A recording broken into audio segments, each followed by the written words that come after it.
ملنے کے نہیں نایاب تعبیر ہے جس کی حسرت و غم تعبیر ہے جس کی حسرت و غم اے ہم نفس ہو خواب ہم ڈھونڈو گے اگر ملکوں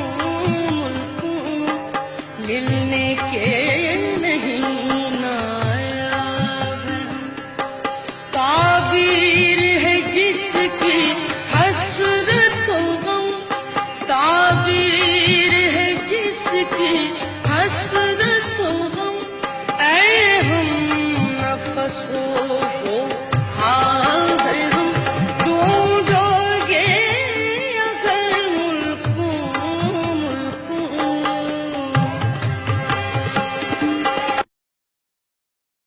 اعوذ باللہ من الشیطان الرجیم بسم اللہ الرحمن الرحیم الحمد للہ رب العالمین والعاقبۃ للمتقین الصلاۃ والسلام علی سید الانبیاء والمرسلین وآلہ واصحابہ اجمعین۔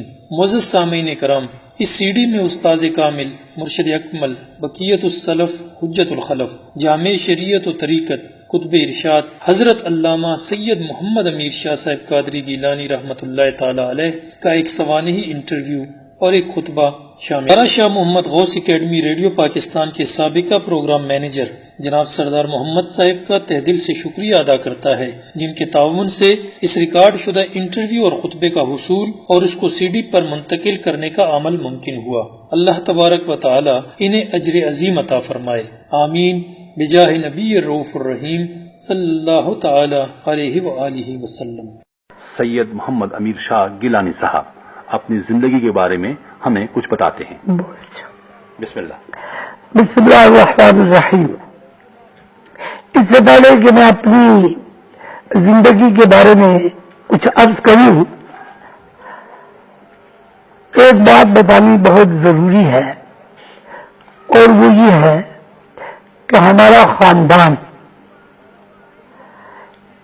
تقریباً 350 برس سے یہاں آ کر آباد ہوا۔ سب سے بڑے بزرگ ہمارے ابو البرکات حضرت سید حسن صاحب رحمت اللہ علیہ ٹھٹھا نگر سے تشریف لائے۔ ان کے والد سید عبداللہ صاحب جو صحابی رسول کے نام سے مشہور ہے اور کوہ بکری پر آپ کا مزار مرجع خلائق ہے،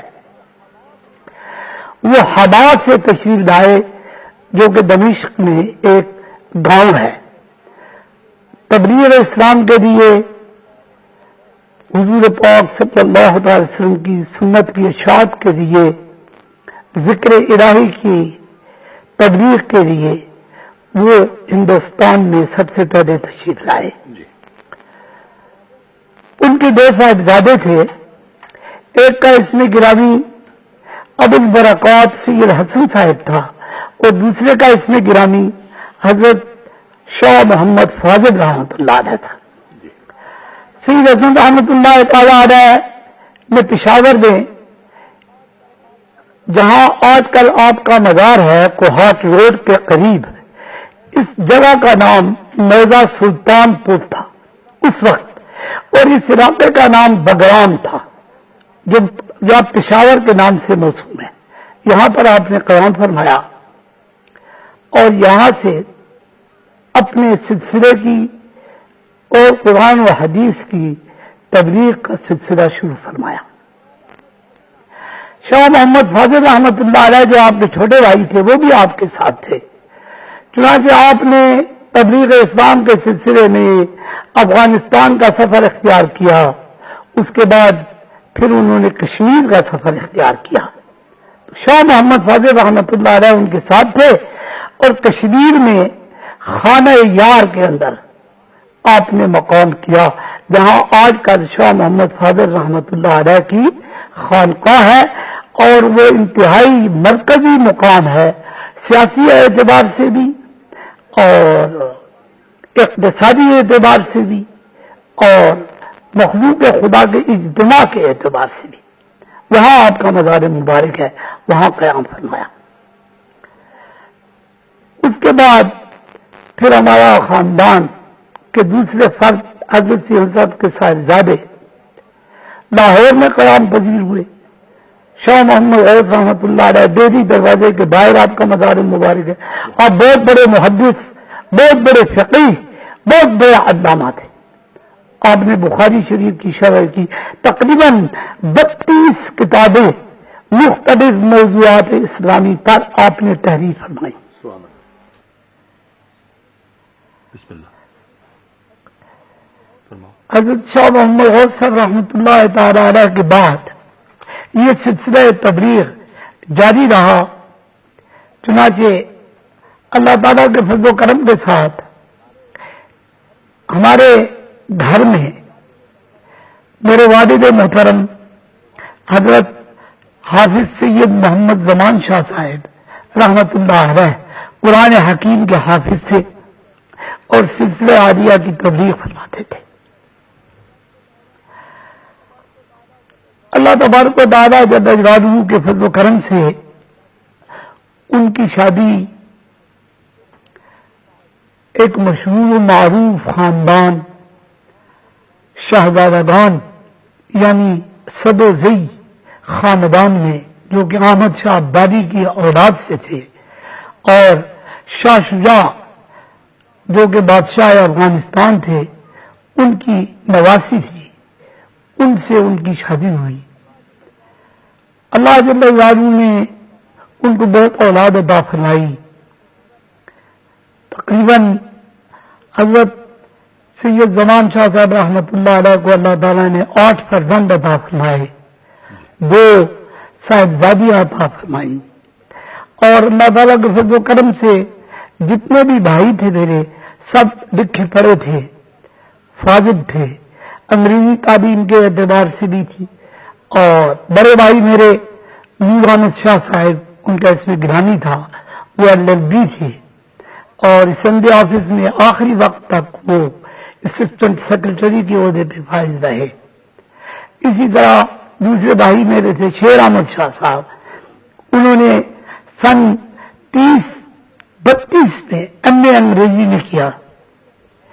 اسی طریقے پہ بھائی تھے دوسرے میرے حکیم سید احمد حسین صاحب، وہ گووندا کالج طبیہ پٹیالہ کے پڑھے ہوئے تھے، حکیم تھے، فاضل تھے. یہ فقیر بھی مارچ کے مہینے میں سن 1920 میں اس دنیا میں ظہور پذیر ہوا، پیدا ہوا. اور 7 برس کی عمر میں نے قرآن حکیم پڑھا. ہمارے استاد تھے مولانا شیر محمد صاحب، ہماری اپنی مسجد غز ہے، محلے کی مسجد، اس میں وہ پڑھاتے تھے. ان سے قرآن مجید میں نے پڑھا. بیوی صاحبہ ہمارے گھر کے ساتھ قرآن حکیم کا درس دیتی تھی. تقریباً ان کے سینکڑوں شاگرد تھے بیوی صاحبہ کے، اور ایسے ایسے شاگرد تھے ان کے جنہوں نے بعد میں قرآن مجید حفظ کیا اور پشاور شہر میں وہ رئیس الحفاظ مشہور ہوئے. مثلا حافظ غلام محمد صاحب بہت بڑے حافظ تھے اور بڑی بڑی دور سے علماء آ کے ان کا قرآن مجید سنتے تھے، اور وہ ہماری بیوی صاحبہ کے شاگرد تھے. اسی طرح پہلوان ابی محمد صاحب تھے. اسی طرح اور بھی بہت سے شاگرد آپ کے جو تھے وہ حافظ قرآن بنے. ان سے بھی قرآن مجید میں نے پڑھا. قرآن مجید پڑھنے کے بعد قاعدے کے مطابق اسکول میں داخل ہوا. اسکول میں اس وقت انجمن حمایت الاسلام کی ایک ہائی اسکول تھی پشاور شہر میں، جس کو اسلامیہ اسکول کہا جاتا تھا. محلہ خداباد میں وہ اسکول تھی. اس کے پرائمری حصے میں داخل ہوا. چنانچہ 7ویں جماعت تک میں نے اس اسکول میں تعلیم حاصل کی. ہمارے پہلے ہیڈ ماسٹر عبد الرحیم ریاض تھے، پھر دوسرے ہیڈ ماسٹر ہمارے ان کے بعد مولانا عبد القادر ہوئے، پھر تیسرے ہیڈ ماسٹر ان کے بعد ہمارے یحییٰ جان صاحب سابق وزیر تعلیم تھے۔ اس وقت پھر یہ اسکول جو تھی یہاں سے بدل کے گورنمنٹ ہائی اسکول نمبر 3 کے نام پہ بیرون کاولی گیٹ چلی گئی۔ اپنی بات آپ کو کہوں، سردار صاحب آج مجبور کر رہے ہیں، وہ ایک شاعر ہے، فرماتا ہے غرض نقشیست کز ما یاد ماند، غرض نقشیست کز ما یاد ماند کہ ہستی را نمی بینم بقائے۔ میں بیمار ہوا 7ویں جماعت میں، تقریباً 52 دن کا ٹائیفائڈ مجھے ہوا۔ خان بہادر حکیم اللہ خان ڈاکٹر تھے ہمارے، ہندو ڈاکٹر تھے، ڈاکٹر حکم چند، ہمارے ڈاکٹر عبدالصمد خان پشاور کے، یہ معالج تھے۔ 52 دن کے بعد ٹائیفائڈ جو تھا میرا وہ ٹوٹا، مگر 3 دن کے بعد پھر مجھے ٹائیفائڈ ہو گیا، اور وہ ٹائیفائڈ مسلسل 31 دن رہا۔ اس نے مجھے بہت کمزور کیا، نڈھال کر دیا۔ تو خان بہادر صاحب حکیم اللہ خان نے کہا کہ اب تم 1-2 سال پڑھائی وغیرہ نہ کرو اور آرام کرو، اور اس کے بعد پھر تعلیم جو ہے اپنی جاری رکھنا۔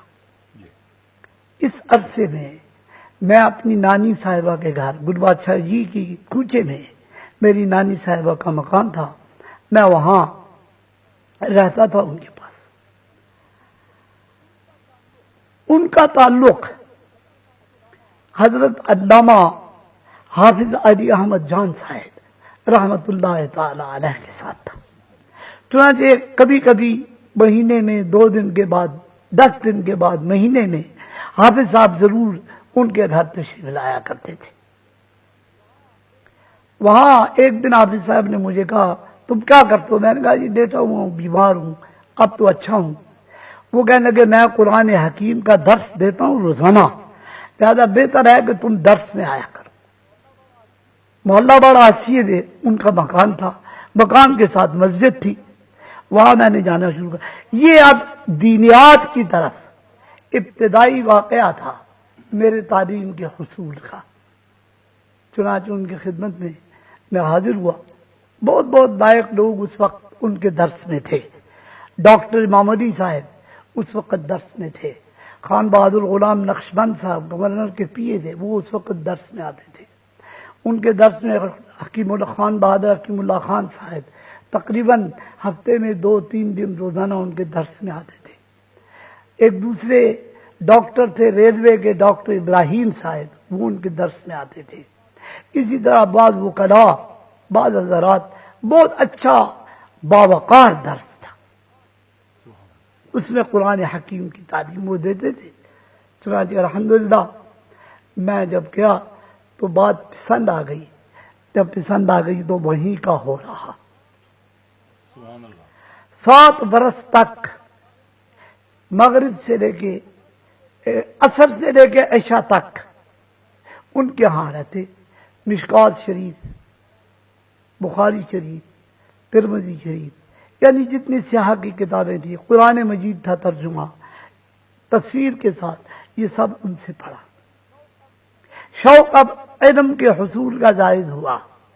جب زائد ہوا تو کچھ وقت پھر میں نے لیا حضرت علامہ مولانا ابوالفقیر احمد صاحب رحمۃ اللہ علیہ سے۔ اور الحمدللہ جتنے اساتذہ مجھے نصیب ہوئے وہ سب کے سب صاحب طریقت تھے، صاحب تصوف تھے، اور بہت زیادہ فارسی علوم پر ان کو عبور تھا، یعنی مثلاً مولانا روم پڑھانے والے اور اسی طریقے کے اوپر اور کتابیں پڑھانے والے تھے۔ چنانچہ حافظ علی احمد صاحب رحمۃ اللہ علیہ حضرت محدث علی پوری پیر جماعت علی شاہ صاحب رحمۃ اللہ علیہ کے خلیفہ تھے، اور حضرت مولانا گلفقیر احمد صاحب رحمۃ اللہ تعالی علیہ اعلیٰ حضرت قبلہ پیر میرے جی صاحب گولڑوی رحمۃ اللہ علیہ کے خلیفہ تھے۔ چنانچہ ان کی صحبت بھی اختیار ہوئی، ان کے ہاں بھی درس شروع کر دیا گیا، سیاح کی کتابیں ان سے پڑھی، اور الحمدللہ پھر انہوں نے ہی سند حدیث بھی عطا فرمائی. یہ سند حدیث جو ہماری ہے اس کو ہم سبت میری مصری کہتے ہیں. یہ مصر کے ازہر کی سند ہے. ہمارے استاد صاحب مولانا گل فقیر احمد صاحب، حافظ علی احمد صاحب، یہ شاگرد تھے مولانا محمد ایوب صاحب پشاوری کے، محدث تھے بہت بڑے. جٹان میں، محلہ جٹا میں مدرسہ تھا دارالعلوم، اس دارالعلوم میں وہ مدرس تھے. سیٹھی کریم بخش مرحوم نے یہ مدرسہ بنایا تھا، اور یہ عمارت بھی مدرسے کے لیے سیٹھی مرحوم نے بنائی تھی. اور مدینہ منورہ سے مولانا محمد ایوب صاحب کو سیٹھی صاحب کریم بخش اپنے ساتھ لائے اور یہاں انہوں نے دارالحدیث قائم فرمایا. چنانچہ پشاور کے بڑے بڑے اکابر علماء جو تھے وہ مولانا ایوب صاحب کے شاگرد تھے. شیخ الاسلام سید حبیب شاہ صاحب، شیخ محقق علامہ مولوی عبدالرؤوف صاحب ترنگزئی، شیخ محقق حضرت علامہ فاضل جلیل آغا سید مقبول شاہ صاحب چائے کالا والے، اور اسی طریقے پہ جناب حافظ علی احمد صاحب، مولانا گل فقیر احمد صاحب، یہ سب اکابر ان کے شاگرد تھے. چنانچہ وہ سند حدیث جو دیتے تھے وہ اپنی سبت میری کی سند ادا فرماتے تھے. وہی سند حضرت علامہ مولانا گل فقیر احمد صاحب رحمۃ اللہ علیہ نے ہم کو عطا فرمائی. اس عرصے میں اور بھی شوق، اب شغل دیدیات کا غالب آ گیا. جب غالب آیا تو پھر اس وقت کے بہت بڑے محقق، بہت بڑے مدقق، بہت بڑے مفتی اعظم حضرت علامہ مولانا عبدالرحیم صاحب پوپزئی گاڑی خانے والے، ان کی خدمت میں والد صاحب مجھے لے کے گئے. میرے والد صاحب کے ساتھ ان کا بڑا تعلق تھا، بہت پیار تھا. وہ ان کی خدمت میں لے کے گئے. چنانچہ ان کی خدمت میں 5 برس تک میں نے علوم حاصل کیا، ان کی صحبت میں رہا، علم پڑھا. اسی طریقے پر پھر ہمارے اپنے خطیب تھے مسجد خضر ولی صاحب رحمۃ اللہ علیہ کے، حافظ محمد علیم صاحب، مولانا محمد علیم صاحب دارالعلوم رفیع الاسلام بہناماری میں وہ شیخ الحدیث تھے، محدث تھے، وہاں پڑھاتے تھے.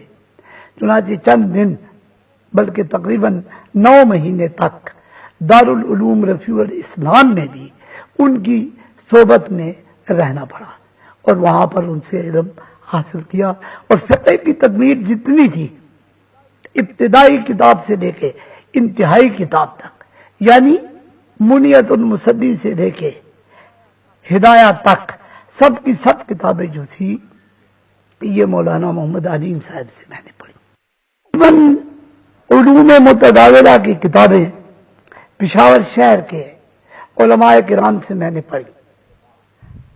پڑھنے کے بعد میرا شوق ہوا کہ ہندوستان جاؤں اور وہاں جا کے تعلیم حاصل کروں. چنانچہ میں پشاور سے چلا دیوبند گیا. تقریباً 8 مہینے میں دیوبند میں رہا.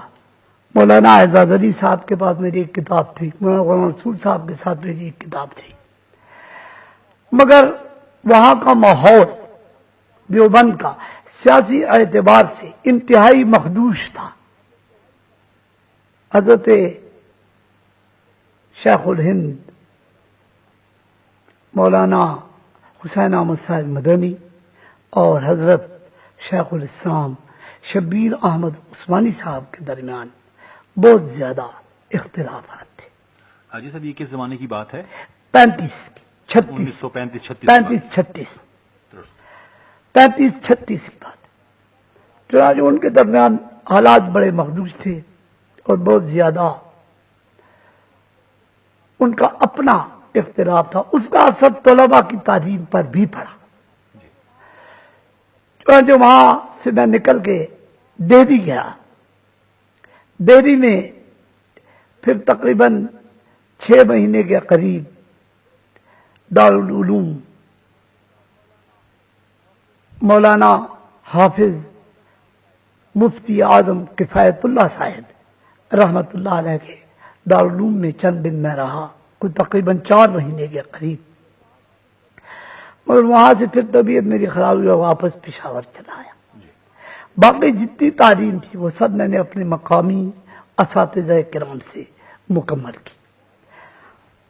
ہماری اپنی سیاسی طور کے اوپر آپ غور فرمائیں اور توجہ کریں تو ایک طرف انتہائی قابل ترین مدبر سیاسی مولانا عبدالرحیم صاحب میرے، جو فلسفہ شاہ ولی اللہ رحمۃ اللہ علیہ کے داعی تھے اور اکابرین ہندوستان میں سے ایک تھے.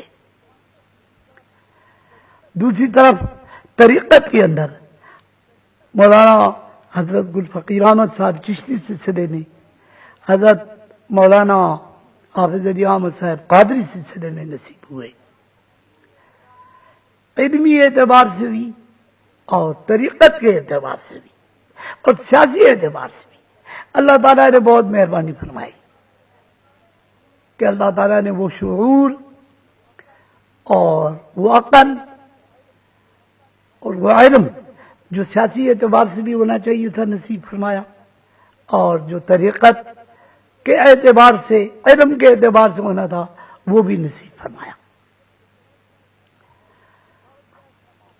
پشاور شہر کا ماحول نہایت ہی اتفاق کا، اتحاد کا، پیار کا ماحول تھا جس میں ہم لوگوں نے پرورش پائی. ایسا ماحول تھا جس میں اندر محبت تھی، نفرت نہیں تھی، جس کے اندر پیار تھا، محبت تھی، عداوت اور بغض نہیں تھا. جس فرقے سے بھی تھا، چاہے وہ اہل حدیث تھا، چاہے وہ اہل تشیع سے تھا، چاہے وہ اہل طریقت سے تھا، جس سے بھی تھا، وہ سب آپس میں بھائی تھے، گھر مل کے رہتے تھے. چنانچہ اس ماحول میں ہم لوگوں نے پرورش پائی، اس ماحول میں ہم نے علم پڑھا، اس ماحول میں ہم نے وہ اخلاقی قدریں جو انسانیت کاملہ کے لیے ضروری تھی وہ اپنے اساتذہ سے سیکھی اور اپنے اساتذہ سے پڑھی. سیاست کے اندر بھی چونکہ ہمارے اساتذہ سیاسی لوگ بھی تھے، ہم نے کام کیا. طریقت کے اندر بھی ہمارے اساتذہ صاحب طریقت تھے، طریقت کا کام بھی ہم لوگوں نے کیا. تبلیغ کے لیے بھی ہمارے اساتذہ انتہائی درجے کے مستعد تھے. حضرت علامہ مولانا حافظ علی احمد جان صاحب چھوٹے چھوٹے پیمفلٹ لکھ کر احکام شریعت کے اوپر تقسیم کرتے تھے. آپ نے زکوٰۃ کے اوپر رسالہ لکھا، تقسیم کیا. معراج پر رسالہ لکھا، تقسیم کیا. روزے پر رسالہ لکھا، تقسیم کیا. کرامات پہ رسالے لکھے، تقسیم کیے. قرآن حکیم کے بعد نکات پر رسالہ لکھے. یہ تحریر کا مادہ اور اس تبلیغ کا زیادہ سے زیادہ جو عنصر تھا وہ پشاوریوں کی بات ہے، جو گھٹی ہمیں پلائی وہ حضرت حافظ صاحبزادہ علی احمد جان صاحب نے پلائی. چنانچہ انہی کے نقش قدم پہ چلتے ہوئے اپنی زندگی میں ایک چیز سامنے آئی اور وہ یہ تھی کہ لوگوں کے اندر، پشاور شہر کے عوام کے اندر خصوصیت کے ساتھ ایک بات بہت زیادہ رچی ہوئی تھی، اور وہ یہ کہ ربیع الاول شریف کے مہینے کو یہ لوگ 12 وفات کا مہینہ کہتے تھے. 12 وفات یعنی حضور پاک صلی اللہ تعالی وسلم کی وفات کا مہینہ ہے، اور 12 جو ہے یہ 12 تاریخ ہے، یعنی ربیع الاول کی 12 کو پیارے محبوب صلی اللہ علیہ وسلم کی وفات کا دن ہے. لوگوں کے ذہن میں اور نہیں بلکہ ان کے قلب و دماغ پر غالب تھی یہ بات کہ یہ کیا ہے، وفات کا مہینہ ہے. ایک دفعہ حضرت علامہ صاحبزادہ حافظ علی احمد جان صاحب کے مرشد ارشد حضرت پیر جماعت علی شاہ صاحب رحمۃ اللہ علیہ تشریف لائے تھے. آپ کے گھر میں مہمان تھے اور آگے ربیع الاول شریف کا مہینہ آ رہا تھا، تو آپ نے حافظ صاحب کو مخاطب کر کے فرمایا حافظ جی آپ کیا یہ وفات کا تصور ہے، آپ اس کو میلاد کے تصور میں بدلیں. ہاں، اس وفات کے تصور کو آپ میلاد کے تصور، لوگوں میں یہ شعور پیدا کریں کہ یہ میلاد کا مہینہ ہے، یہ وفات کا مہینہ نہیں جس کو آپ وفات سمجھیں. خیر ان کی کوئی برکت والی زبان تھی، گفت تھا ولی کا، گفتہ ہو گفتہ اللہ بوت گتیا القوم عبداللہ بوت. انہوں نے اس وقت یہ بات کئی بات آئی ہو گئی، مگر ربیع الاول شریف کے مہینے کے شروع میں ہی حافظ صاحب نے فرمایا ایسا کریں کہ تمام ہندوستان میں 12 تاریخ کو جلوس نکلتا ہے میلاد مبارک کا، لہذا پشاور میں کوئی میلاد مبارک کا جلوس نکالے تاکہ لوگوں کے اندر سے یہ بات کچھ تبدیل ہو. یہ محرک تھا میلاد شریف کا، مجلس میلاد بنانے کا. جی سر، یہ کس زمانے کی بات ہے؟ آپ سن کا تعین فرمائیں گے؟ جی انشاءاللہ یہ 38 سن 1938 39 کی بات. ابھی پاکستان نہیں بنا تھا جی، پہلے کی بات. چنانچہ تقریباً 5-6 آدمی تھے ہم، ایک میں تھا، ایک آج کل ریٹائر ہو گئے ہیں صوفی مشتاق احمد صاحب، principal government high school number 4 کے تھے، وہ ریٹائر ہو گئے ہیں، وہ سب مدرس تھے، استاد تھے وہ. اور اسی طریقے پر ایک پروفیسر ہیں عبید الرحمان، آج کل بھی ریٹائر ہو گئے ہیں، وہ تھے. اور ایک لالا جان تھے، ان کے بھائی تھے بڑے. ہم 4-5 آدمیوں کو مقرر کیا حافظ صاحب نے کہ آپ پشاور کے علماء کے پاس جائیں اور ان کو کہیں کہ ہم چاہتے ہیں کہ ہم میلاد شریف کا جلوس نکالیں. مگر بجائے اس کے حافظ صاحب کی تحقیق یہ تھی کہ حضور کی پیدائش مبارک جو ہے وہ 9 ربیع الاول ہے. لہٰذا انہوں نے کہا کہ میرا خیال یہ ہے کہ ہم 9 ربیع الاول کو یہ میلاد شریف کا جلوس نکالیں جو کہ پیدائش کا دن ہے. چنانچہ ہم سید حبیب شاہ صاحب رحمۃ اللہ علیہ کی خدمت میں حاضر ہوئے. اس وقت بنوری خاندان میں بہت بڑے عالم و فاضل تھے. حضرت مولانا محمد یوسف جان صاحب بنوری کے والد مولانا محمد ذکریہ شاہ صاحب، ان کی خدمت میں حاضر ہوئے. گڑی میر احمد شاہ رامداس میں رہتے تھے، ان کی خدمت میں حاضر ہوئے. مولانا گلفقیر احمد صاحب کی خدمت میں حاضر ہوئے. مولانا عبدالرحیم صاحب پوبزئی کی خدمت میں حاضر ہوئے، وہ بیمار تھے اس وقت، ان کی خدمت میں حاضر ہوئے. سید حبیب شاہ صاحب کا ذکر آپ نے فرمایا، جی بانا ماڑی والے. جی مولانا سید حبیب شاہ صاحب رحمۃ اللہ علیہ کے والد مبارک حضرت سید اکبر شاہ صاحب بہت بڑے ولی اللہ تھے سبحان اللہ. اور بہت بڑے عالم تھے. ان کا کتب خانہ میں نے دیکھا ہے. ہمیں حافظ صاحب وصیت کرتے تھے کہ جا کے ان کا کتب خانہ دیکھا کرو. کیوں؟ فرماتے ہیں فقہ کی ہر کتاب پر مولانا اکبر شاہ صاحب کا حاشیہ موجود ہے. جب وہ حاشیہ آپ پڑھیں گے آپ کتاب سے بے نیاز ہو جائیں گے. اور ولی اتنے تھے، میری والدہ ذکر کرتی ہیں ان کی ایک کرامت آپ کو عرض کروں کہ وہ فرماتی ہیں کہ وبا پیدا ہوئی پشاور میں. پشاور میں وبا پیدا ہوئی، بہت پرانی بات ہے. وبا پیدا ہوئی اور اتنی خطرناک بیماری تھی کہ جو دفن کرنے جاتے تھے 20 آدمی 25 آدمی قبرستان میں، ان میں بھی 10-15 وہاں مر جاتے تھے، زندہ نہیں آتے تھے. اتنی زبردست وبا پیدا ہوئی. اکبر شاہ صاحب نے اعلان کیا، کہا جاؤ تمام باناماری میں پشاور میں اعلان کرو کہ آج جس کوٹھی میں میں بیٹھا ہوا ہوں آئیں اور میرے دامن کے نیچے سے گزر جائیں، اللہ تعالیٰ ان کو اس بیماری سے بچا دے گا. فرماتی ہیں کہ مجھے والدہ پکڑ کے لے کے گئی، تو مجھے بہت اچھی طرح قد کی طرح مجھے یاد ہے، فرماتی تھی کہ مجھے لے گئی اور ایسے انہوں نے اپنی چادر پکڑی ہوئی تھی اور ہم اس چادر کے نیچے سے گزر کے آئے. یہ سید حبیب شاہ صاحب رحمۃ اللہ علیہ کے والد گرامی تھے، سید اکبر شاہ صاحب. سبحان اللہ. سید حبیب شاہ صاحب کا ذکر آپ نے فرمایا ہے. ان کے ایک بڑے قریبی دوست تھے ڈھیری باغبانان کے حافظ غلام جان صاحب. غلام جان صاحب ان سے کبھی جی بالکل، یہ حافظ غلام جان صاحب پیر جماعت علی شاہ صاحب کے مرید تھے. حافظ غلام جان صاحب جو تھے یہ حافظ عدی احمد صاحب رحمۃ اللہ علیہ کے انتہائی یعنی خادم کی طرح رہتے تھے. حافظ غلام جان صاحب رحمۃ اللہ تعالی علیہ بڑے برگزیدہ آدمی تھے. اور ہمارے حافظ علی احمد صاحب کا ایک طریقہ تھا، وہ طریقہ یہ تھا کہ تہجد کی نماز کے وقت اٹھ کے ڈھیری باغبانان جاتے تھے. جی ڈھیری باغبانہ کی جو مسجد ہے اس میں وہ امام تھے. سبحان اللہ. ان کے والد صاحبزادہ عبد القیوم صاحب وہ بھی وہاں امام تھے. لہٰذا اس وجہ سے حافظ علی احمد جان صاحب بھی وہاں امام تھے اور حافظ غلام جان صاحب ان کے مقتدی بھی تھے. درست. ڈھیری میں رہتے تھے، ان کے مقتدی بھی تھے. چنانچہ معمول تھا حافظ غلام جان صاحب کا کہ رامداس کے دروازے پر رات کے 2:30 بجے آ کے کھڑے ہو جاتے تھے. جب حافظ علی احمد صاحب مالہ آباد سے نکل کے رامداس کے دروازے سے نکلتے وہ ان کے ساتھ پھر جاتے تھے. اتنی خدمت کرتے تھے. اتنے حافظ غلام جان صاحب بڑے برگزیدہ آدمی تھے. بڑی ملاقات میری بھی ان سے رہی ہے اور ہمارے درس بھی آیا کرتے تھے بڑے اور یہ تمام علماء کے خادم تھے. سید حبیب شاہ صاحب رحمۃ اللہ علیہ کے ساتھ ان کے بڑے مراسم تھے.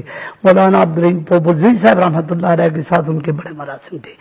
اور خصوصاً کوہاٹ میں پیر جماعت علی شاہ صاحب رحمۃ اللہ علیہ کے خلیفہ تھے، ایک حکیم تھے. ان کے ساتھ صاحب حافظ غلام جان صاحب کے بہت مراسم تھے اور ان کے بعد بہت آیا جایا کرتے تھے صرف حضرت بہادر سری پوری کی وجہ سے. بہرحال سید حبیب شاہ صاحب رحمۃ اللہ علیہ بھی خود بہت بڑے شیخ تھے، بہت بڑے عالم تھے، بہت بڑے فاضل تھے. ان سے بھی صحبتیں ہوئی، ان سے بھی رہے. بہرحال اللہ تبارک و تعالیٰ جل جلالہ نے کچھ سیاست میں بھی کام کرنے کا موقع دیا اور خصوصاً میلاد مبارک کے موقع پر ہم لوگ گئے علماء کے پاس. ہم نے علماء کو کہا کہ ایسے حافظ صاحب کا اور ہم تمام شاگردوں کا سب کا خیال ہے کہ ہم میلاد شریف کا جلوس نکالتے ہیں. چنانچہ اللہ تعالیٰ کے فضل و کرم سے پہلا جلوس نکالا یکتوت سے اپنے گھر سے. یہاں یکتوت سے یہاں اس وقت ہم بیٹھے ہوئے ہیں. پہلا جلوس یہاں ظہر کی نماز کے بعد حافظ صاحب علی احمد جان صاحب نے دعا فرمائی، مولانا سید حبیب شاہ صاحب نے دعا فرمائی اور یہ جلوس مختلف ٹولیوں میں بٹ گیا. چنانچہ بڑے بڑے مشائخ اس جلوس میں موجود تھے. حضرت ستار شاہ بادشاہ صاحب رحمۃ اللہ علیہ چشتی قیادت فرما رہے تھے.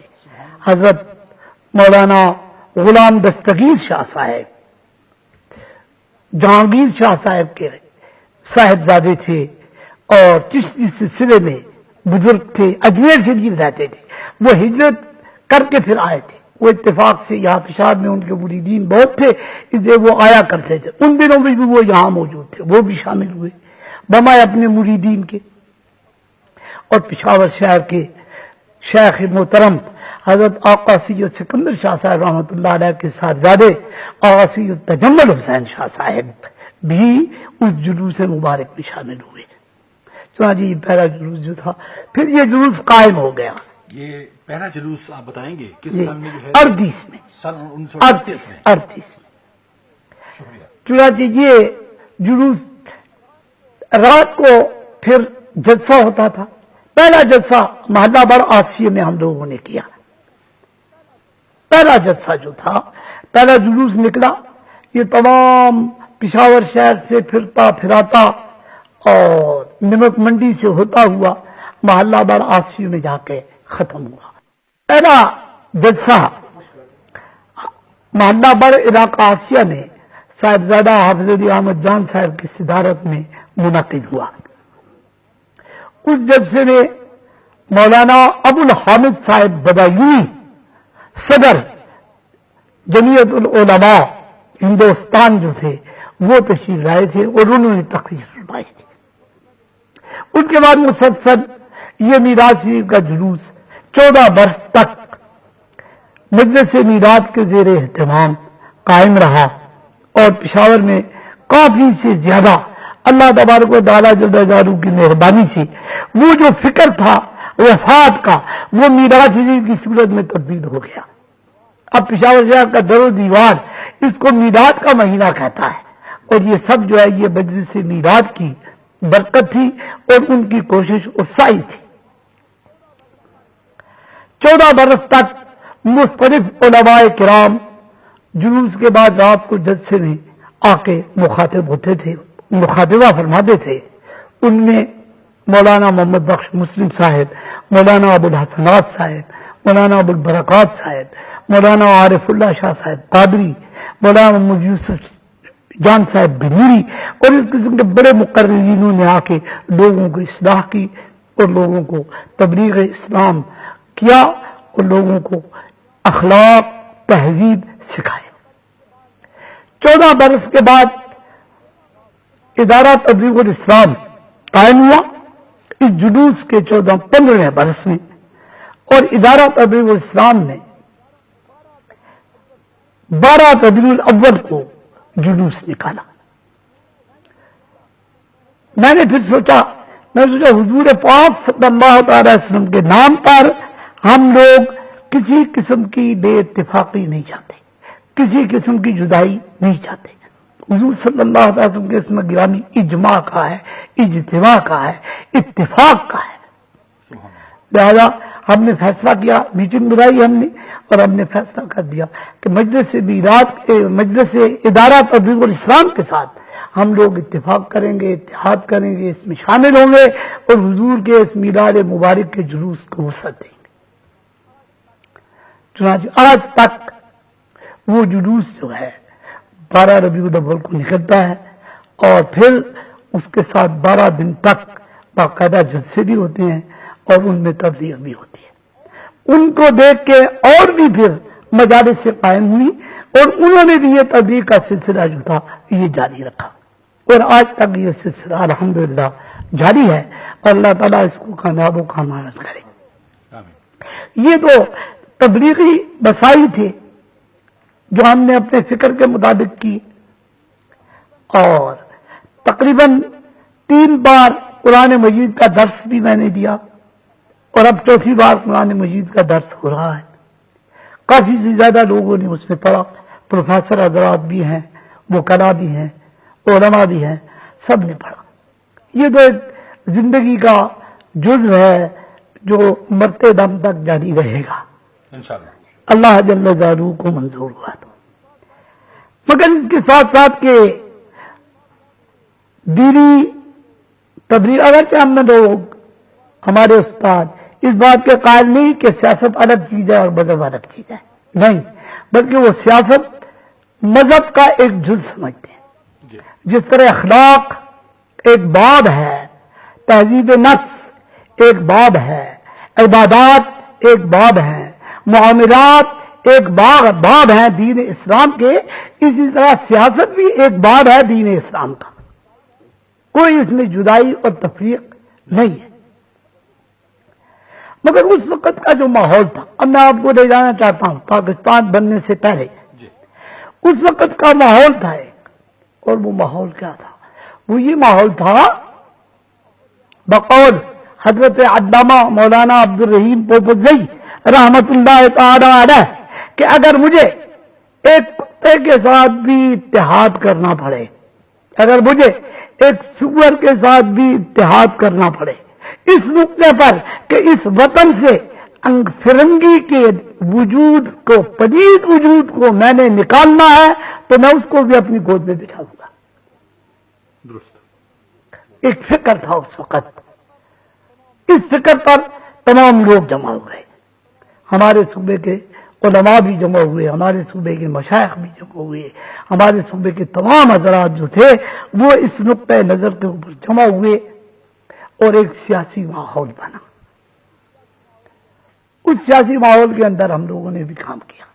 جی صاحب، یہ جو جس سیاسی فکر کی آپ نشاندہی فرما رہے ہیں، غالباً یہ 1935 کے بعد کی بات ہے، اور میں سمجھتا ہوں کہ اس وقت جو ہے حضرت علامہ اقبال نے خطبہ الہ آباد میں پاکستان کی تجویز جو ہے وہ نہایت واضح الفاظ میں قوم کے سامنے پیش کر دی۔ پاکستان کا جو نام تھا چودھری رحمت علی نے 1933 میں، وہ بھی جو ہے وہ بھی منقشہ الوجود پہ آ چکا تھا۔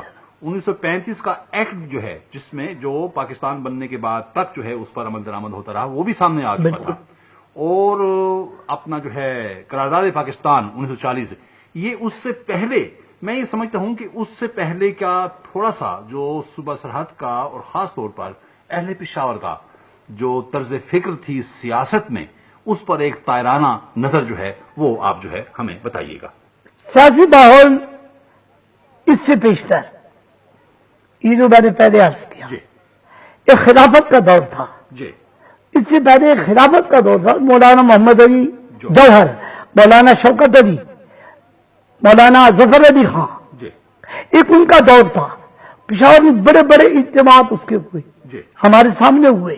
بلکہ مولانا محمد علی جوہر جب تشریف لائے بہت بڑا چراغاں پشاور میں کیا گیا. جی پشاور کو دلہن کی طرح سجایا گیا. جی اس وقت سے مسلمانوں کے اندر ایک فکر یقیناً یہ موجود تھا کہ ہمارا الگ وجود ہے، ہماری الگ شخصیت ہے، ہندو سے ہٹ کر، سکھ سے ہٹ کر، دوسری قوموں سے ہٹ کر. جی صاحب، آپ نے ذکر فرمایا ہے تحریک خلافت جی. کا، جس کے بطن سے تحریک ہجرت جو ہے وہ پیدا ہوئی. اور اس تحریک ہجرت کے حوالے سے علماء سرحد نے، بلکہ علماء ہند نے ہندوستان کو دارالحرب قرار دیا کہ اس میں اب رہنا جو ہے کفر ہے، جس کے نتیجے میں جو ہے ہزاروں خاندان ہجرت کر کے افغانستان چلے گئے. اور ظاہر ہے ہمارے اہل پشاور جو ہے اس میں زیادہ متاثر ہوئے. بالکل. اچھا، اس کے بارے میں بھی کچھ فرمائیے گا. بہت اچھا. ارشاد. سن 1919 میں، جی سن 1919 میں یہ واقعہ ہجرت جو ہے ہوا، یہ عروج پہ تھی. کمال تھا. جی بالکل. ہندوستان کے اندر 3 طبقے تھے. ایک نے کہا یہ ہندوستان دارالحرب ہے، ایک نے کہا ہندوستان دارالاسلام ہے، ایک نے کہا ہندوستان دارالامان ہے. 3 گروہ اس وقت ہندوستان کے اندر، اس وقت کی تاریخ ہمیں بتاتی ہے کہ 3 طبقات علماء کے اندر پیدا ہوئے. جی مگر غالب طبقہ جو تھا اس وقت وہ یہی تھا کہ یہ ہندوستان دارالحرب ہے، جی اور اس دارالحرب کے اندر ہم لوگوں نے نہیں رہنا ہے. جی یہ تحریک یہاں پر بھی آئی، پشاور میں بھی، اور یہاں صوبے صاحب کے لوگوں نے بہت بڑھ چڑھ کر اس نے حصہ لیا. یہاں تک حصہ لیا کہ اپنے بسلے بوریے باندھ کر افغانستان کو روانہ ہو گئے، جی اور جلوسوں میں نکلتے تھے امیر کابل بلا رہا ہے، امیر کابل بلا رہا ہے، امیر کابل بلا رہا ہے. اور مخلوق جو تھی وہ جائے. بی بی اماں کا فرمان ہے، یہ مولانا محمد علی مرحوم کی ہمشیرہ تھی جی. بی بی صاحبہ. بی بی اماں کا فرمان ہے امیر کابل بلا رہا ہے. ہجرت کی مسلمانوں نے، اور پھر مسلمان واپس. وہ اس فکر قائم ہو چکا تھا. جی بالکل. بلکہ ایک مہاجر کا جنازہ پشاور میں نکلا بہت بڑا، اور آج کل بھی اس کی بعض تصویریں اس مہاجر کی ہیں. ایک تصویر اس کی میرے پاس بھی ہے، اس کی بڑے بڑے بارش انسان اس کے اوپر کھڑے ہیں، اس کے لیے دعائیں کر رہے ہیں. بہرحال ایک فکر ذہن پیدا ہو رہا تھا کہ مسلمانوں کا ایک الگ اپنا طرز حکومت وطن ہونا چاہیے. یہ بالکل یہ فکر تھا، اور باقاعدہ طور پر یہ، بلکہ اگر ذرا ہم آگے چلیں تھوڑا سا، جی تو تحریک محدثین سے ہمیں یہ چیز مل رہی ہے. درست. بالا کوٹ والے جو تھے سید احمد صاحب شہید بریلوی، سمجھو ان سے ایک تحریک ہمیں مل رہی ہے کہ وہ دہلی سے آتے ہیں اور یہاں آ کے جہاد کرتے ہیں. سبحان اللہ. تو یہ خطہ ان کو کچھ اسلام کے لیے صحیح مل رہا تھا جو یہاں سے آ کے انہوں نے ابتدا کیا. تو یہ فکر وہاں سے آ رہا تھا. بالکل چنانچہ ہوا، اور اس خلافت میں بھی بڑے بڑے کام کی. مولانا بہت زیادہ کام کرنے والے جی مولانا عبدالغفور صاحب سبحان اللہ. تھے، وہ کانپور کے جی مگر رہتے تھے پشاور میں. ان کے صاحبزادے تھے مولوی عبدالقیوم صاحب کانپوری، وہ پاکستان کے بننے کے وقت آئے، مگر مولانا عبدالغفور صاحب پہلے سے یہاں موجود ہے، محلہ گدائی خان میں رہتے تھے، اور ان کی حکمت کی دکان بھی تھی، اور انہوں نے بڑا کام کیا اس ہجرت کے زمانے کی تحریک میں. اسی طرح ایک عبد الرحیم صاحب تھے چوب فروش، انہوں نے بڑا کام کیا حکمت تحریک میں. اس طرح اور لوگوں نے بھی اپنی اپنی استعداد کے مطابق بہت کام کیا ہے. وہ بھی ایک فکر تھا جو پروان چڑھ رہا تھا. بالکل. چنانچہ پھر یہ تحریک جو تھی پورے طور پر آئی کہ ہندوستان اس کو نکالا جائے. الحمدللہ حضوری ہم لوگوں نے کام کیا انتہائی طور پر. 35 میں 35 میں بلکہ مسلم لیگ جو تھی ایک قسم کی وجود میں بھی آ گئی تھی. سن 1935 کی جو الیکشن لڑے گئے اس میں مسلم لیگ نے باقاعدہ طور پہ حصہ لیا. اور مجھے یاد ہے تحصیل میں کیمپ تھا الیکشن کا، اور وہاں ہم نے بورڈ لکھ کے وہاں لگائے تھے. چونکہ میرے والد صاحب جناب آصف زمان شاہ صاحب مسلم لیگ کے اس وقت نائب صدر تھے، اور نصر اللہ خان صاحب اورکزئی جو تھے وہ اس وقت مسلم لیگ کے صدر تھے پشاور کے. چنانچہ ہم نے بورڈ وہاں لکھ کے لگائے سن 35 کے آئین کو تباہ کر دوں. باقاعدہ کتے جو تھے وہ ہم نے لکھے اور لکھ کے لگائے. ملکشاد صاحب مرحوم الحاج ملکشاد محمد صاحب مرحوم جو تھے وہ اس وقت وہ ہمارے لیڈر تھے اور وہ ہمارے آگے تھے. حافظ فضل محمود صاحب تھے پشاور میں، اور محمد یعقوب صاحب تھے پشاور. یہ پشاور کے ورکر تھے یہ سارے. اللہ اکبر اللہ، بڑے بہادر لوگ تھے، بڑے نیک بخت لوگ تھے، بڑی لگن تھی ان کے اندر، بہت زبردست جذبہ تھا ان کے اندر. چنانچہ ان کے سرخیت حضرت سید حبیب شاہ صاحب جو تھے یہ مسلم لیگی تھے. اب ان کے مقابلے میں مولانا عبدالرحیم صاحب پابندی جو تھے یہ کانگریسی تھے. کانگریسی ہونے کے علاوہ کمیونسٹ قسم کے خیالات رکھتے تھے، نہایت لڑاکے قسم کے خیالات جو تھے وہ رکھتے تھے. بلکہ یہاں تک کہ یہ جو میں پڑھتا تھا اس وقت ان کے پاس میں جاتا تھا تو دہلی میں اسمبلی کے اندر بم چلا تھا. 35 کی بات ہے، بم چلا تھا، اس میں کوئی انگریز بھی مارا تھا. تو اس وقت دھپ اور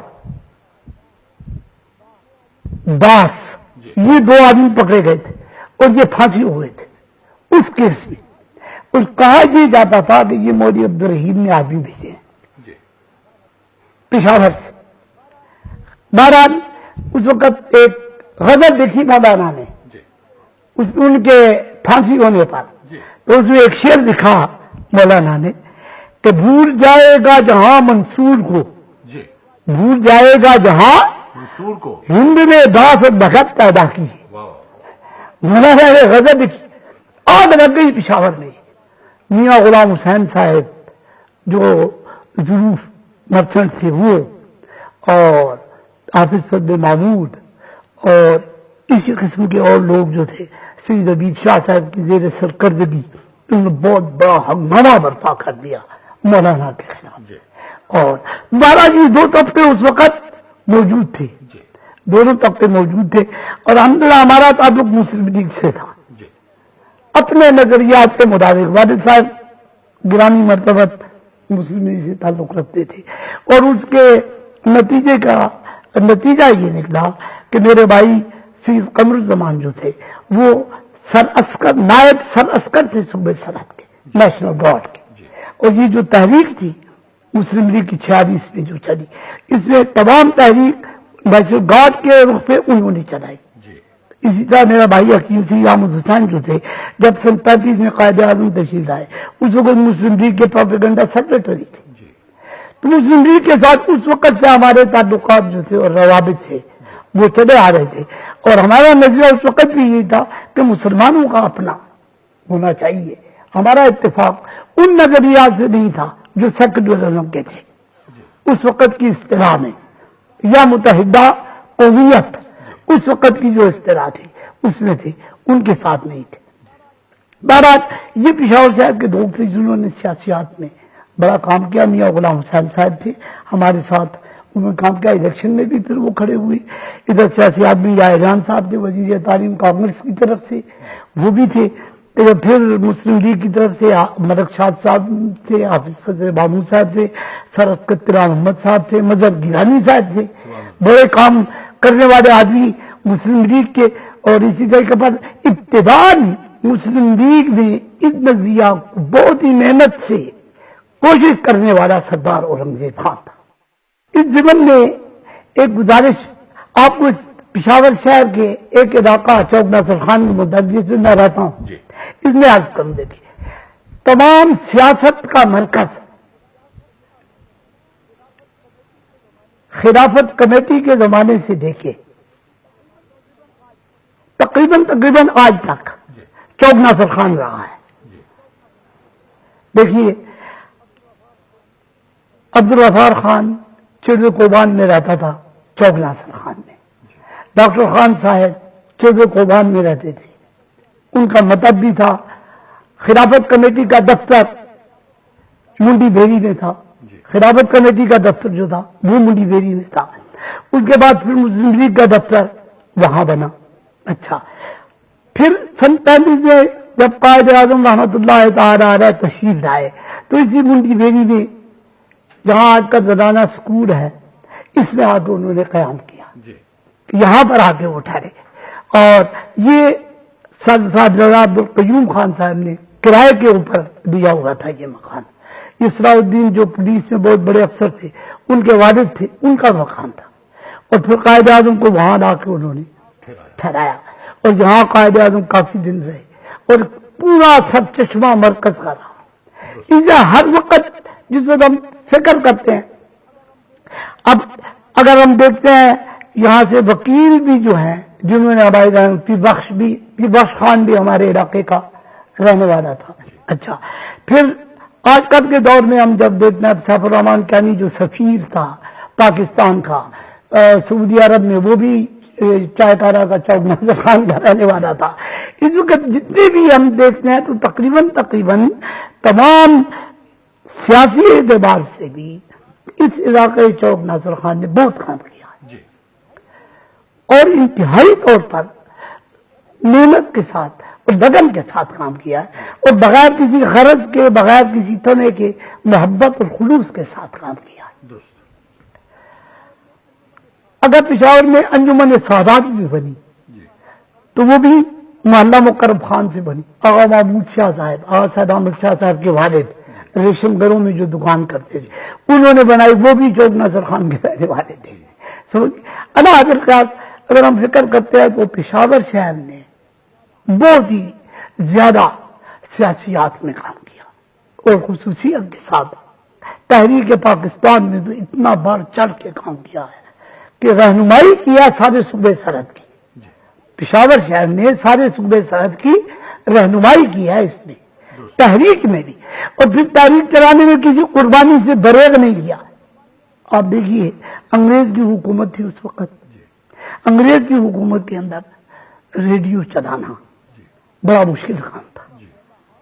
ریڈیو باقاعدہ تحریک کے درمیان باقاعدہ پرائیویٹ ریڈیو جو تھا وہ چلتا تھا خفیہ صبح 9 بجے سے لے کے 9:30 بجے تک 8 گھنٹہ پورا. اور اس کے اوپر تمام خبریں جو ہوتی تھی تحریک تھی وہ سب میجر خورشید احمد جو تھے وہ انچارج تھے. ان کے ساتھ ایک فوج کے دوسرے جماعت عبدالستار وہ انچارج تھے اور نیشنل گارڈ والے جو تھے. تمام دن ریڈیو یہاں پر بائی جی پڑا رہتا تھا. اب خورشید صاحب نے ایک عجیب بات کہی. کہنے لگا ہمیں ایک ایسے مکان کی ضرورت ہے جس کے 2 دروازے ہوں. ایک دروازہ ایک طرف ہو ایک دروازہ دوسری طرف. بعض اوقات کہیں چھاپا پڑ جائے ہم دوسرے دروازے سے بھاگ کے نکل جائیں. سوچے ایک طرف سے پڑے دوسرے سے. اس کے لیے پھر ہم نے اپنے محلے میں اپنی گلی کے اندر ایک مکان دیکھا. ایک بہت مرثیہ خاں تھے ہمارے بشار کے یعقوب قیانی. ٹھیک ہے نا یعقوب قیانی. اس کے گھر کو ہم نے منتخب کیا. اس کے گھر میں یہ ریڈیو چلتا تھا. سمجھیے تو اتنی قربانی جو تھی اور بالکل خلوص کی سازی نہیں کوئی اس کے اوپر گرفت اور پنجہ اس کے اوپر انگریزوں کا اگر آیا بھی تو نہایت صبر و استقامت کے ساتھ انہوں نے اسے برداشت کیا. تو یہ ایک قربانی سیاسی میدان میں بھی ہم لوگوں نے باقاعدہ طور پہ حصہ لیا. قربانی کی یہاں تک کہ یہ 46 کی تاریخ میں یا میرے بھائی جو فوت ہوئے ہیں سید اختر حسین شاہ صاحب یہ پہلے دن سے جیل گئے اور آخری دن جیل سے نکلے. پورے 3 مہینے انہوں نے جیل کے اندر گزارے پاکستان کی تاریخ کے لیے. اور وہ جو جذبہ تھا اور وہ جو لگن تھی اس وقت جو پاکستان کے اندر پاکستان کے بننے کے وقت پیدا ہوئی وہ اتفاق اور وہ اتحاد قوم کے اندر جو تھا، جس نے تمام تفرقوں کو ختم کر دیا تھا. سبحان اللہ. جس طرح اسلام چاہتا ہے کہ رنگ نسل مٹ جائے. جی. ہم نے پاکستان کے بننے کے وقت اپنے آنکھوں سے یہ منظر دیکھا ہے کہ اللہ تبارک و تعالیٰ جل جلالہ کے فضل و کرم سے کوئی یہ نہیں کہتا تھا کہ میں شیعہ ہوں. راجہ ذوالفقار سب سے بڑا شیعہ تھا، قصبداش تھا، نیشنل گارڈ کا سردار تھا. اسی طریقے پر اور سب لوگ جو تھے، آغاز افریدی شاہ صاحب سب سے بڑے سنی تھے، نیشنل گارڈ میں بحیثیت ورکر کے کام کر رہے تھے. ادھر سنیوں کو دیکھیں، علماء کو دیکھیں تو ایک ہی مقام کے اوپر ہمیں مولانا صدر حسین بھی تقریر کرتے ہوئے نظر آتے تھے، اسی مقام کے اوپر مولانا سید حبیب شاہ صاحب بھی تقریر کرتے ہوئے نظر آتے تھے، اسی مقام پر مولوی فضل الرحمان صاحب بھی تقریر کرتے ہوئے نظر آتے تھے.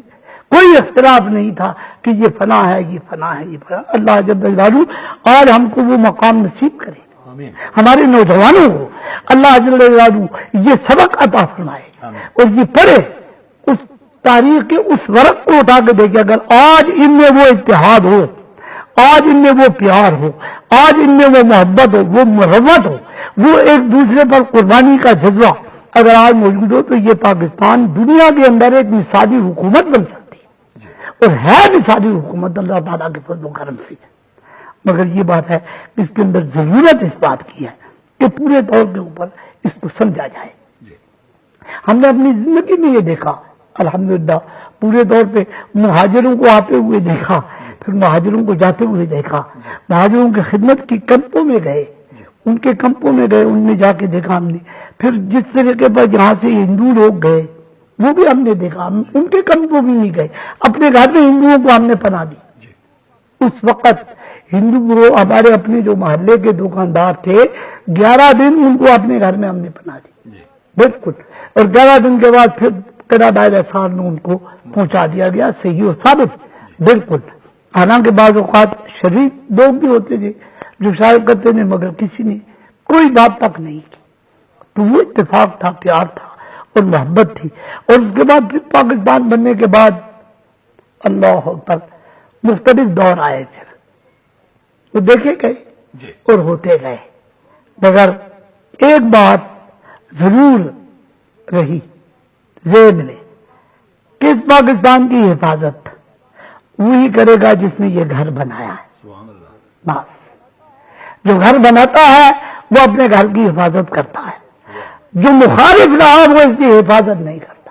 اس کے اپنے کچھ اغراض ہوں گے، اس کے اپنے کچھ مقاصد ہوں گے جس کی وجہ سے وہ آگے لے کرتے ہیں، لیکن نہیں، اگر حفاظت کرتے ہیں وہ جذبہ سابقہ جو پاکستان کے بننے کے وقت ان لوگوں کے اندر موجود تھا، وہی جذبہ سابقہ اس پاکستان کی حفاظت کر سکتا ہے، ورنہ دوسرا جذبہ اس پاکستان کی حفاظت. آج ہم دیکھ رہے ہیں اپنی زندگی میں اس 40 برس کے دور میں مختلف دور آئے، ہماری نظر سے گزر گئے. خان عبدالقیوم خان صاحب کا بھی دور آیا، سب سے پہلے اورنگزیب کا آیا، پھر عبدالقیوم خان صاحب کا آیا، خان صاحب کا دور، سب دور آئے. اور اللہ جل جلالہ دعا یہی ہے کہ اللہ جل جلالہ ہم لوگوں کو اس پاکستان کی حفاظت کرنے کی توفیق عطا فرمائے. ایک بات پہلو اور اپنی زندگی کا آپ کے سامنے بیان کرنا چاہتا ہوں، اور وہ تحریر کا ہے. پہلے میں نے گزارش کی بیان میں کہ حافظ علی احمد جان صاحب رحمۃ اللہ علیہ نے یہ تحریر کا جذبہ جو تھا ہم لوگوں کے اندر انہوں نے پیدا کیا. چنانچہ ایک بار سے اتفاق ہوا کہ ہمیں صوبہ سرحد کے علماء کے حالات معلوم کرنے کی ضرورت پڑی. اسی کہ سند حدیث جب ہمیں ملی تو خیال یہ تھا کہ جتنے بھی ہمارے سند حدیث میں علماء ہیں ہم ان کے حالات قلم بند کر دیں.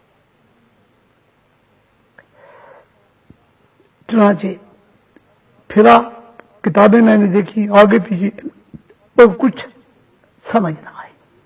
بالکل اس لیے کہ کوئی مواد ملتا ہی نہیں، کوئی ماخذ ہے ہی نہیں، کسی نے دکھا ہی نہیں کہ آپ پشاور کے اندر 300 برس کے اندر کتنے علماء گزرے. پھر آگے ہمیں ایک کتاب ملی اس تحریر میں بابا آدم ہے ہمارے اخند رضا صاحب، انہوں نے تذکرۃ الابرار والاشرار ایک کتاب لکھی، یعنی ان علماء کا بھی ذکر کیا جو ان کے ساتھ تھے اور ان کا بھی ذکر کیا جو ان کے ساتھ نہیں تھے، مخالف تھے، لہٰذا اس کا نام ہی لکھا تذکرۃ الابرار والاشرار، سوائے اس نے اور کوئی کتاب ایسی میسر ہی نہیں تھی۔ تو اس وقت میرے ذہن میں ایک خیال پیدا ہوا، میں نے کہا ایسا ہو کہ کچھ یہاں کے جتنا بھی میسر آ سکتا ہے علماء اور مشائخ کا تذکرہ لکھا جائے، سبحان اللہ، تاکہ صوبہ ذات کی تاریخ کا یہ پہلو جو تاریخ ہے یہ اگر مکمل روشن نہیں ہو سکتا تو کچھ نہ کچھ ہو جائے، شاید آنے والے اس کے اوپر اور کچھ کرے۔ چنانچہ یہ جذبہ دے کر میں اسلامیہ کالج کی لائبریری میں گیا، وہاں پر مولانا عبد الرحیم صاحب کلاچوی سبحان اللہ، وہ انچارج تھے، مولانا عبد الرحیم کلاچوی، یہ اسماعیل محمودی ڈاکٹر ہے، ان کا والد، ان کے والد بزرگ وہ وہاں پر تھے۔ میں ان کے پاس گیا، میں نے کہا جی کہ ہمیں ایسی کتابیں چاہیے جن میں علماء کا حالات یہ ہم لکھنا چاہتے ہیں۔ وہ کہنے لگے صاحب یہ وہ کوہکن والی بات ہے، مولانا نے فرمایا کہ یہ کوہکن والی بات ہے، اور باقی یہ کہ کاش ہم تو یہاں اسلامیہ کالج کے اور ان کے اساتذہ کو بھی کہتے ہیں جو دینیات کے ہیں کہ آپ لوگ اس کے اوپر کام کریں، مگر آج تک اس کے اوپر کوئی کام نہیں ہوا ہے۔ بڑے نیک شخص تھے، انہوں نے میری رہنمائی فرمائی، سبحان اللہ، جو مضمون بھی میں لکھتا تھا وہ ان کے پاس لے جاتا، وہ باقاعدہ خطی نکالتے تھے، یہ مؤنث ہے، یہ مذکر ہے، یہ فنا ہے، یہ فنا ہے، یعنی پوری اتنا وقت دیتے ہوئے میں حیران تھا ان کی اس ذوق اور شوق پر۔ ضعیف العمر شخص تھے وہ، مگر ایک ایک سطر پڑھتے تھے، ایک ایک سطر کو ٹھیک کرتے تھے، درست کرتے تھے، کوئی غلطی ہوئی یہ فقرہ وہاں لکھنا ہے بیٹا، یہ یہاں لکھنا ہے، یعنی بڑے پیار کے ساتھ جیسے بالکل اصادیق ہوتا ہے نا اس طریقے کو۔ چنانچہ ان کی ہمت اور شوق جو تھا اس نے میرے اندر بھی یہ خیال پیدا کیا، تو اللہ تعالیٰ کے فضل و کرم سے اس کے اوپر 3 کتابیں میں نے لکھ دی، سبحان اللہ، سمجھئے، پہلے تذکرۃ العلماء پہلی جلد، پھر اس کے بعد دوسری جلد، اب تیسری جلد کا مسودہ ہے وہ ابھی چھپی نہیں، مگر دو اس کا ٹائٹل کیا ہے اس تیسری کتاب کا؟ تذکرہ علماء و مشائخ جلد 100، جی جلد 100، اچھا جی، وہ جلد اول جلد 2 چھپ چکی ہے، جلد 100 باقی ایک کتاب غالباً آپ کے نام سے چھپی ہے، تذکرۃ الاولیاء، ایسی بات بھی ہے کوئی؟ نہیں، اچھا جی، تذکرۃ الاولیاء نہیں، ایک کتاب میں نے اور لکھی اپنے خاندان پر، اچھا جی، اس کا نام تذکرہ قادریہ حسنیہ ہے۔ درست، اس نے اپنے خاندان جو سب سے پہلے ہندوستان سے ہما سے تشریف لائے اسے اب تک جتنے حالات ہیں وہ سب میں نے اس میں قلم بند کر دیا۔ درست، ایک کتاب جو ہے یہ بھی ایک جلد میں ہے، جی، ایک کتاب میں نے اور جو تھی اس کے اوپر بھی میرا شوق پیدا ہوا نا، مولانا کلاچوی رحمۃ اللہ تعالیٰ علیہ کے ارشاد کے مطابق ایک دن میں نے ان سے کہا، میں نے کہا کوئی حافظوں کا تذکرہ ہو تو آپ بتائیے، سبحان اللہ، کہنے لگے تذکرۃ الحفاظ تو جلال الدین سیوطی نے لکھا ہے، تو تم کیسے حافظ تلاش کرتے ہو، یہاں تو حافظ الحدیث کوئی نہیں ہے، ادھر تو دن حافظ الحدیث کی طرف جاتا تھا نا۔ میں نے کہا نہیں جی جو قرآن مجید کے جو حافظ ہیں، کہنے لگے ہاں اس کے اوپر کام کرو، انہوں نے خود ایک نقشہ بنا دیا سبحان اللہ، پشاور کا، اور پشاور کے محلوں کا ہر محلے میں جاؤ، جا کے تحقیق کرو اور بنا لو، واہ، بن جائے گا۔ 3 مہینے لگے، یعنی وقت بھی انہوں نے بتایا، کہا 3 مہینے لگے، ان کے کہنے کے مطابق میں نکلا، ہر محلے میں گیا، آج یہ جو دیا اشرف دروازے تمام، اور نتیجہ کیا نکلا، 150 برس کے اندر جتنے حافظ تھے قرآن مجید کے، حافظہ عورتیں ملی، سبحان اللہ، مردوں کے علاوہ عورتیں مل گئی، پوری ایک کتاب بن گئی، اس کا نام تذکرۃ الحفاظ پشاور رکھ دیا، سبحان اللہ، وہ بھی چھپ گئی۔ آپ یہ صرف کیا ہوتا ہے، یہ اپنے محترم قابل بزرگ لوگوں کی تربیت ہوتی ہے، سبحان اللہ، بس یہ ان کی تربیت کا نتیجہ۔ مولانا عبد الرحیم صاحب کلاچوی رحمۃ اللہ علیہ، چنانچہ تذکرۃ الحفاظ بھی لکھ دی، اس کے علاوہ پھر یہ تذکرہ قادریہ حسنیہ جو تھی یہ لکھ دی گئی، پھر اس کے ساتھ دینی علوم کے اوپر بھی حضور پاک سید دو عالم شفیع المذنبین رحمت للعالمین صلی اللہ تعالی علیہ وآلہ وسلم کے شمائل کے اوپر خیال تھا کہ کوئی کتاب ہو کہ آپ کی شمائل پر لکھی جائے۔ تیسری چیز جو نوجوانوں کو میں خلوص قلب سے اور انتہائی دیانت کے ساتھ عرض کروں گا اور ان کو پیغام دوں گا کہ میرے نوجوان بھائی اپنے بڑوں کا احترام کریں۔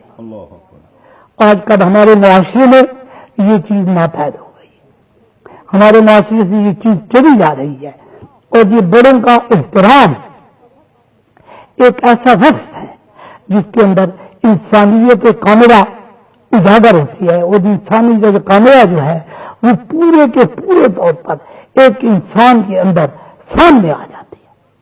لہٰذا اللہ جل جلالہ نے توفیق عطا فرمائے، اللہ تعالیٰ نیکی کی توفیق عطا فرمائے، ہمیں بڑوں کا احترام کرنے کی توفیق عطا فرمائے، اور اللہ جل جلالہ ہمارے اندر اتفاق اتحاد پیدا کرے، اور اللہ جل جلالہ قرآن حکیم کی تعلیم کو عام کرے، یہ زندگی کا مقصد ہے۔ اللہ تعالیٰ آپ کو بھی سلامت رکھے، اور آپ کو اللہ تعالیٰ عزت اور شرم و حیا کی زندگی عطا فرمائے۔ اللہم ربنا، خصوصاً پاکستان کے لیے دعا کریں کہ اللہ جل جلالہ ہمارے اس وطن کو جو بڑی محنت کے ساتھ اور بڑی محبت کے ساتھ بنایا گیا ہے، اللہ جل جلالہ اس کو آباد رکھے، اور اللہ تعالیٰ اس کی خود حفاظت فرمائے۔ اللہم ربنا تقبل منا انک انت السمیع العلیم۔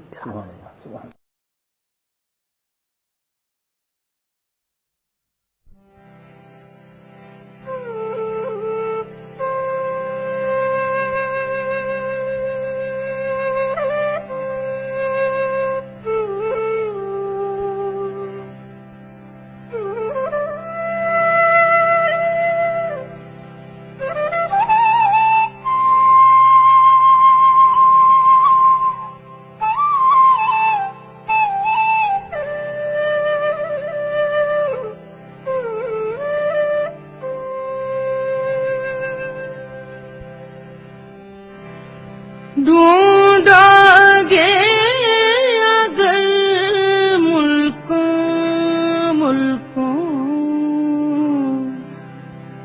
ملنے کے نہیں نایاب ہم،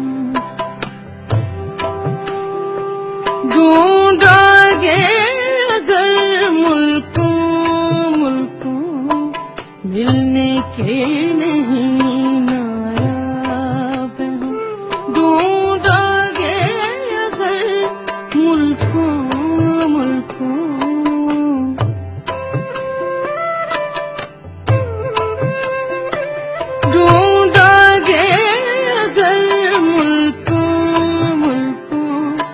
ملنے کے نہیں نایاب ہم، تعبیر ہے جس کی حسرت الغم، تعبیر ہے جس کی حسرت الغم، اے ہم نفس ہو وہ خواب ہیں ہم، ڈھونڈا گے اگر ملکوں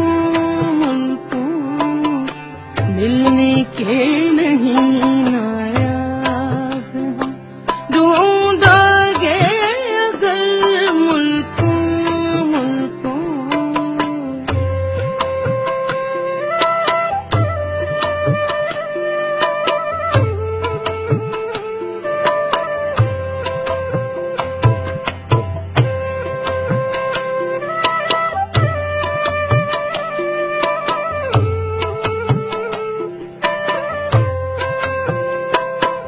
اے درد بتا کچھ تو ہی پتا، اے درد بتا کچھ تو ہی پتا، اب تک یہ معمہ حل نہ ہوا، اے درد بتا کچھ تو ہی پتا، اب تک یہ معمہ حل نہ ہوا، ہم میں ہے دل بےتاب نہاں،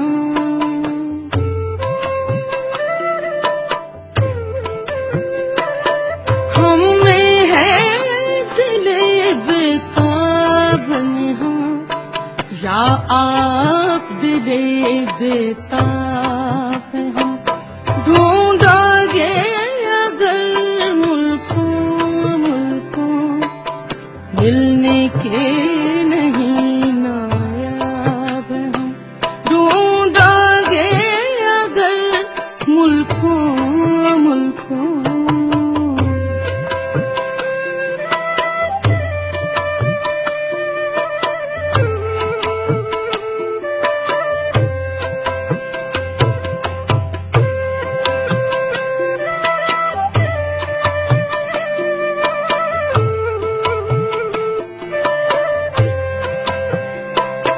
میں حیرت و حسرت کا مارا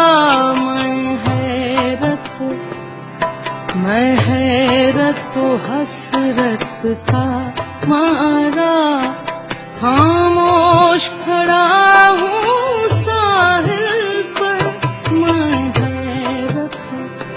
میں حیرت و حسرت کا مارا خاموش کھڑا ہوں ساحل پر دریائے محبت کہتا ہے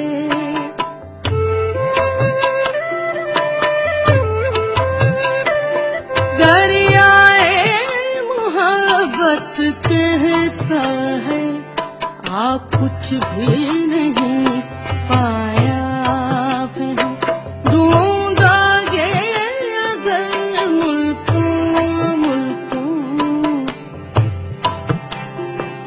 ڈھونڈا گے اگر ملکوں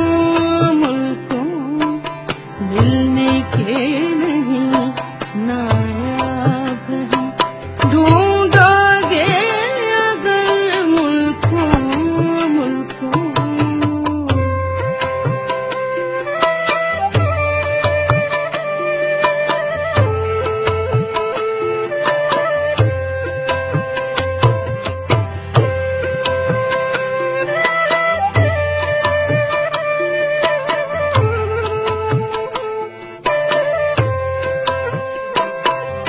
لاکھوں ہی مسافر چلتے ہیں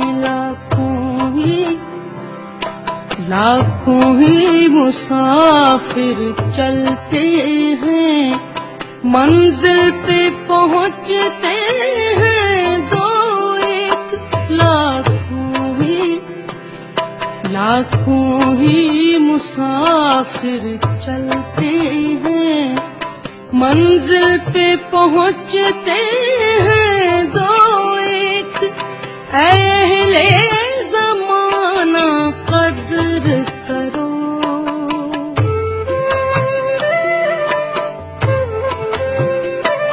اے اہل زمانہ قدر کرو نایاب نہ ہوں کامیاب ڈھونڈا گے اگر ملکوں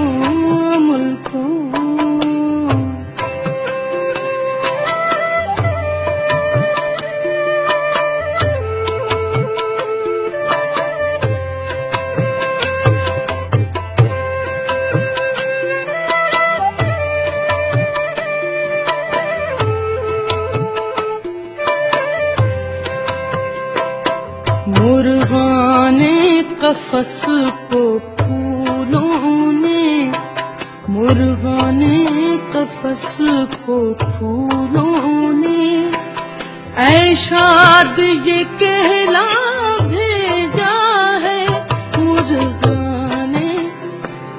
مرغان قفس کو پھولوں نے مرغان قفس کو پھولوں نے اے شاد یہ کہلا بھیجا ہے آ جاؤ جو تم کو آنا ہو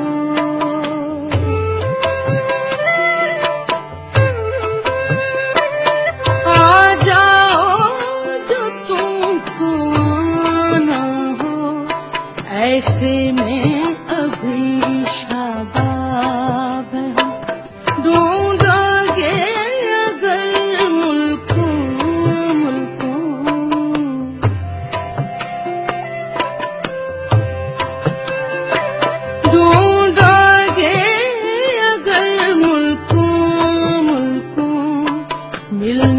نہیں نایاب ہیں، ڈھونڈا گے اگر ملکوں ملنے کے نہیں نایاب ہیں، تعبیر ہے جس کی حسرت و غم، تعبیر ہے جس کی حسرت و غم، اے ہم نفس ہو بھاگ ہم، ڈھونڈا گے اگر ملکوں